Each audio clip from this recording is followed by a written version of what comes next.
Dear students, welcome to the lecturer group. आज हम chapter number 4 जो कि सेल साइकिल का है उसके एमसीक्यूज़ जो हैं उन्हें सॉल्व करने लगे हैं।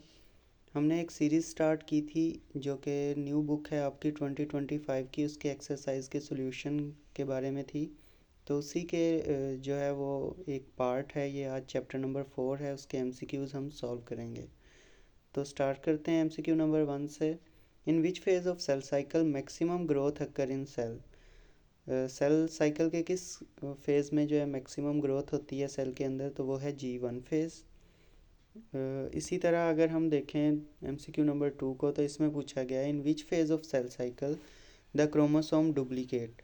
तो डुप्लीकेशन जो है ये चीज़ों की ये एस फेज़ में होती है, जिसे सिंथेसिस फेज़ भी बोला जाता है। आपको पता है कि ये सेल ने जब डिवाइड होना होता है तो उससे पहले हर चीज़ डबल हो रही होती है, तो वो डबलिंग जो है वो एस फेज़ यानी सिंथेसिस फेज़ में होती है।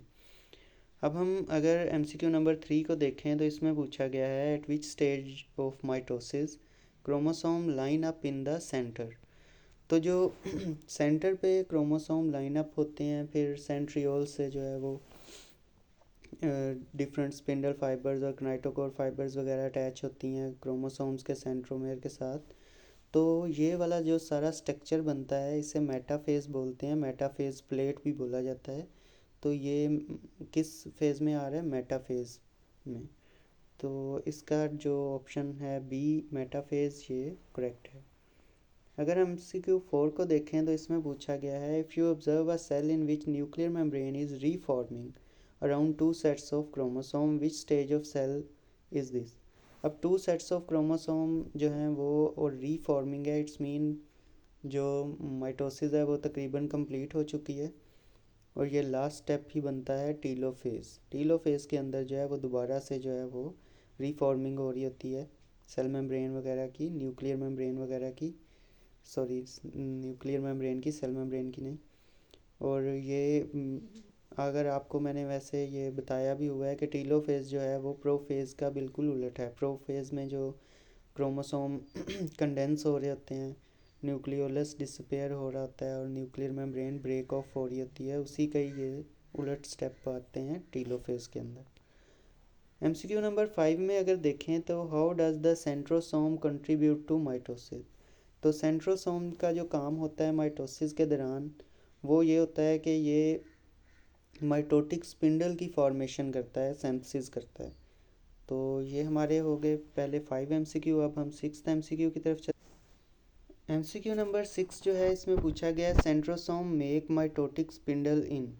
तो सेंट्रोसोम और ये जो सारी अरेंजमेंट होती है सेंट्रियोल से जो फाइबर्स वगैरह निकल के सेंट्रोमेयर क्रोमोसोम्स के साथ अटैच होती है, मेटाफेज प्लेट जब फॉर्मेशन होती है उस दौरान, तो ये जो है एनिमल सेल के अंदर ये सारा काम नज़र आता है क्योंकि सेंट्रियोल प्रेजेंट ही एनिमल सेल के अंदर होती है। अगर 7th एमसीक्यू को देखें तो इसमें पूछा गया है एक ऑर्गेनिज्म है जिसके पास 4 पेयर ऑफ क्रोमोसोम है।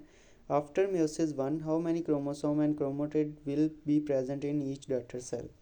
तो meiosis 1 जो है उसको रिडक्शनल डिवीजन भी बोला जाता है। इसमें जो है रिड्यूस होते हैं क्रोमोसोम। तो बेसिकली इसमें क्या होता है कि यहाँ पे है पेयर ऑफ क्रोमोसोम प्रेजेंट है, 4 पेयर।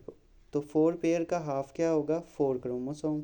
और 4 क्रोमोसोम हैं तो हर क्रोमोसोम में 2 क्रोमेटिड हैं, तो 8 क्रोमेटिड्स बन गई। तो हमारा जो करेक्ट आंसर है वो है B option, 4 chromosomes and 8 chromatids. अब हम नेक्स्ट एमसीक्यू को देखते हैं। इसमें पूछा गया है which one is the feature of mitosis but not of meiosis 2। हम जो है मोस्टली माइटोसिस और meiosis 2 को जो है एक जैसा समझते हैं, लेकिन इसके अंदर कोई की डिफरेंस होता है, तो वो क्या है? तो वो जो की डिफरेंस है वो ये है कि daughter cell with same number of chromosome जो हैं वो प्रोड्यूस होंगे जो माइटोसिस के अंदर, पर meiosis के अंदर ऐसा नहीं होगा। सेम क्रोमोसोम जो हैं वो नहीं होते, ठीक है। इसी तरह अगर हम 9th एमसीक्यू को देखें तो इसमें पूछा गया है which event is unique to meiosis but not mitosis. यानी meiosis के लिए यूनिक है, उसका माइटोसिस के में जो है वो कोई रोल या कोई किरदार वगैरह नहीं है, और वो है क्रॉसिंग ओवर।